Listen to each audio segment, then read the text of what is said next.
It's our Money Matters interview with Laurie Ingwersen. Laurie is one of our advisor partners, and she's in the Boston area.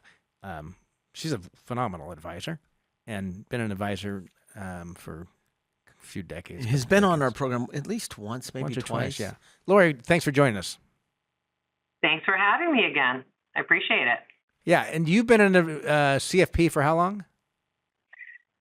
A CFP for over 20 years now, Yeah. but in the industry for 25. So not quite 3 decades, but it's creeping up on me. I know. It happens. But Laurie's dad's still practicing advisor, and he's how old? He's 82. He'll be 83 Awesome. in a couple of months. But I've said this before, and I'll say it again. He is the youngest 82-year-old I've ever met. No kidding. That's cool. All right, so you were going to talk about a story with someone did a Roth conversion and how the right kind of planning made a difference. Yeah, absolutely. These clients of mine, they're wonderful, wonderful couple. They retired from a couple of big companies in the Boston area in their late 50s, and they had a few $1 million each in their IRA accounts or their 401ks that we rolled over into an IRA. And when we were projecting out their required minimum distributions in the future, we could see that they would be in a higher tax bracket in retirement or in their 70s and 80s than they were while they were working. So the strategy that we implemented with them was the Roth conversion. And the goal of that was to reduce the taxes that they pay during their lifetime and also pass more tax-free assets on to their beneficiaries. And how did you figure out what's going to be best for the benefit? Was that a big motivating factor for them, what they left behind as well? It wasn't as big a motivator as it was to pay less taxes while they were living. I think that was certainly the main motivator for them. So for the listeners, the best way to think about Roth conversion is you voluntarily pay taxes early on an asset, money in an IRA. You voluntarily pay taxes early so that at the end of my life, if I looked at how much I paid in taxes, because I voluntarily paid some early, I will have paid less tax. That's the idea. Right. That's the idea, Yeah. which is because you're paying a tax now, the money's coming from somewhere, right? So you're taking it from either the same account or another savings pool. And I'll take it one step further, which is assuming your children or the people that inherit the IRA are in the same tax rate, because of the changes that they have made in the distribution of IRAs at death, where it has to be drained in a 10-year period. That's right. Right?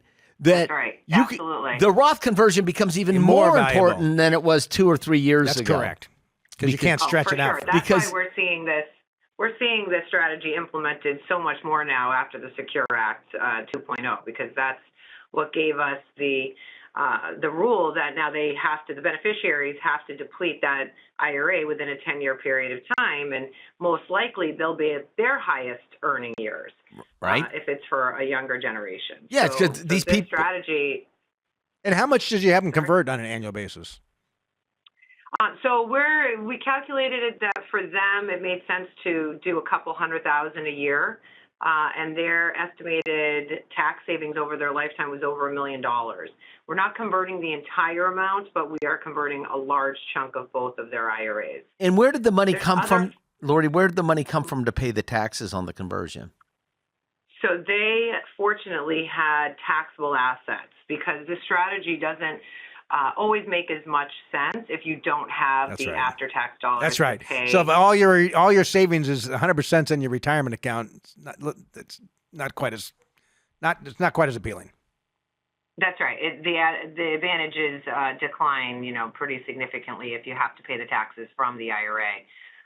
But I look at it as short-term pain for long-term gain, because you have to pay the taxes now, but you will pay less taxes over your lifetime if you're not having to take out $500,000 or $800,000 a year when you're in your 80s.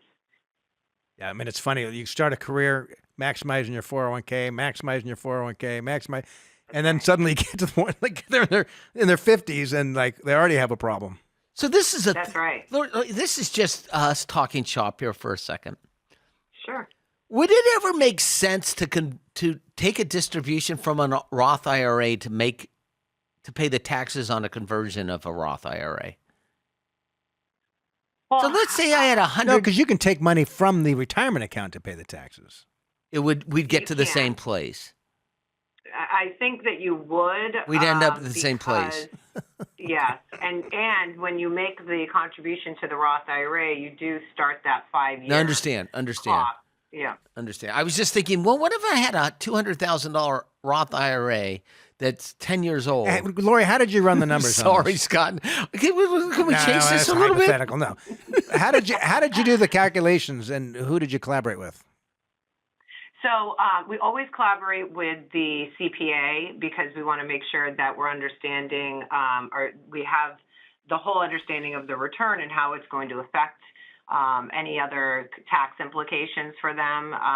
But we use Money Guide Pro, and when we develop the financial goal analysis, we're inputting all of their current resources, so we know what all of their income sources are going to be in retirement, what their assets are, and that can project out what the required minimum distributions are going to be, and within reason, of course. And so from there, we can illustrate what a Roth conversion, how that will impact their taxes approximately during their lifetime, and then how much they would end up passing on to their beneficiaries in tax-free assets versus qualified. And you run what if scenarios, right? If we did this, here's what it would look like 10 or 15 years out. If we did this, here's what it would look like. Correct. Or even, and That's right. and you don't actually have to use their life expectancy on this particular situation, assuming you could actually bring it down one generation to see what it would look like tax-wise to the second generation that inherited the money. That's right. That's right. So we can see the assumptions on what they would potentially save in taxes over their lifetime and then what they would be passing on to their beneficiaries. And we can alter the life expectancy. We can alter the assumptions in the plan. But, if we were to, and then in some cases, if they've got longevity in their family, maybe we want to increase the life expectancy to 100. Perfect. Or whatever it may be. So we can really play around with it, and we can do it calculated. So what is the maximum benefit to them? And a lot of people might not be comfortable with the maximum amount is. So maybe they want to hedge it, and so they potentially just do $100,000 a year. Or based on the conversations with the CPA, we can, get really specific for the amounts that we're going to convert on an annual basis. And the nice thing is you don't have to do it all at once. You can spread this tax liability out over many years. And Laurie, the problem I've always had with clients is the reluctance to voluntarily write a check to the IRS. Mm-hmm. That's right. Right? Yes. I've run numbers, and they're like, I'm not doing it. Yeah, it makes sense. It makes sense. The numbers all line up, but they couldn't get themselves to scratch the check to the IRS. Problems with these clients? We were in the same boat. And I think that two things changed it. And the first one was the Secure Act and that 10-year rule now with the inherited IRAs. And the second thing that changed was just us being able to illustrate it to them. So using the software that we have, it's really very helpful. And I think initially CPAs were a little wary of it because I can remember back when this was first started, these discussions were started, the CPAs would say, oh, you don't want to do that. You don't want to pay taxes now. Because when the CPA has to tell them what they're writing a check for. Exactly right. They want to say you get a refund. Yeah. But the reality is that if they're taking money from a brokerage account or a savings account, you're using that money to pay the taxes, and it's overall making the whole portfolio much more tax efficient. That's right. Because that prepaid tax liability now sits in a Roth IRA. That's right. It's the brilliant. more tax-free assets that you have at your disposal, the better. It's brilliant. And the higher income tax your kids are, assuming they're going to inherit the assets, the more Roth conversion makes sense. Well, Laurie, thank you as always, being a great advisor and a member of Example the of Allworth one team. of our Allworth advisors. So thank you, Laurie. Well, thank you for having me. I love coming on with both of you, and I love listening to Money Matters. This is fantastic. All right, well, stay warm back there. Yeah. Stay warm. Yeah, I was just about to say, enjoy your warm weather because we're pretty icy cold here in Boston. Yeah, my son went to college at BC, Boston College, and he would tell me about some of that polar vortex and all We'll tell him it's a warm 20 degrees here today. But beautiful. we'll be in the 30s on Friday. So Oh, wow. It's It's good to whip out the bathing suit, a little sun tanning. All right, thanks, Laurie. Thanks, Laurie. Appreciate it. All right, take care, guys. Yeah, all right. Okay.